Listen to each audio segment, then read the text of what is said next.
மக்களே இன்னைக்கு நம்ம என்ன பார்க்க போறோம்னா ஒரு குட்டி விளாக் தான் பார்க்க போறோம். காலையில எந்திரிச்சு பணம் ஏறி முடிச்சுட்டு நம்ம நண்பர் ஸ்கூல்ல படிச்ச ஒரு பையன் கால் பண்ணி இந்த மாதிரி நாங்க ஃபேமிலியோட வாரம் எங்களுக்கு பயணி எடுத்து வைங்கன்னு சொன்னாங்க. நம்மளும் சரின்னு வீட்டுல போய் பயணி எடுத்து வச்சுட்டு அவங்க வந்த உடனே பயணியை ஊத்தி கொடுத்தாச்சு. அவங்களும் ஆளுக்கு ஒரு பட்டையில ஊத்தி குடிக்க ஆரம்பிச்சிட்டாங்க. குடிச்சு முடிச்சு அந்த சின்ன பையன் சொல்றத கொஞ்சம் கேளுங்களேன். பயணி எப்படி முறையா இருக்கு? நல்ல இனிப்பா மண்டபமா இருக்கு. பயணி எப்படி சூப்பரா இருக்கா? நல்லா இருக்கு. இந்த எண்ணெய் வாங்கணும். இல்ல கலங்காம. ஹலோ ஃப்ரெண்ட்ஸ், பாத்தீங்கன்னா தருண் பயணி ரொம்ப சூப்பரா இருக்கு. மறக்காம எல்லாரும் வந்துருங்க பயணி குடிக்க. கான்டெக்ட் அண்ணன் பண்ணிக்கங்க. தருண் எப்படியோ செலிபிரிட்டியை பார்த்துட்டோம், ரொம்ப சந்தோஷம் ஃப்ரெண்ட்ஸ்.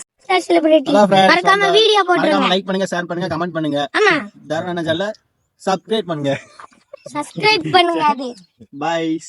இவங்க ஃபேமிலியில பாதி பேர் மும்பைல இருக்காங்க. அங்க இருந்து லீவ் எடுத்து பயணி குடிக்கன்னு வந்திருக்காங்க. அப்புறம் நம்மளும் நல்லா பயணியை ஊத்தி குடிக்க கொடுத்துட்டு அப்புறம் வாட்டர்லயும் ஊத்தி கொடுத்து விட்டோம். அந்த குட்டி பையன் வந்ததுல இருந்து செலிபிரிட்டி சொல்லிட்டே இருந்தான். சிரிப்புனா தாங்க முடியல. அப்புறம் இவங்களை வழி அனுப்பி வச்சாச்சு. இவங்கள போல நிறைய கஸ்டமர் இன்னைக்கு நமக்கு வந்திருந்தாங்க. அப்புறம் ஒரு 10 லிட்டர் மிச்சம் இருந்துச்சு. அது வந்து வியாபாரி வந்து எடுத்துட்டு போயிருவாங்க. இதோ நான் கையில வச்சிருக்கேன். இது பால் நோட்டு கிடையாது, இதுதான் நாங்க பயணி ஊத்துற கணக்கு நோட்டு. அப்புறம் நேரா முடிச்சுட்டு நம்ம ஒரு ஃபங்க்ஷன் கிளம்பி போயாச்சு. அங்க போனா மட்டன் குழம்பு நல்லா செழிப்பா அள்ளி அள்ளி வச்சாங்க பிளேட்ல. நம்மளும் நல்லா மலத்துன்னு மலத்திட்டு அப்புறம் பாயாசம் மோர்னு குடிச்சிட்டு மொய் பணம் கொடுத்துட்டு வீட்டை பார்த்து கிளம்பி வந்தாச்சு மக்களே.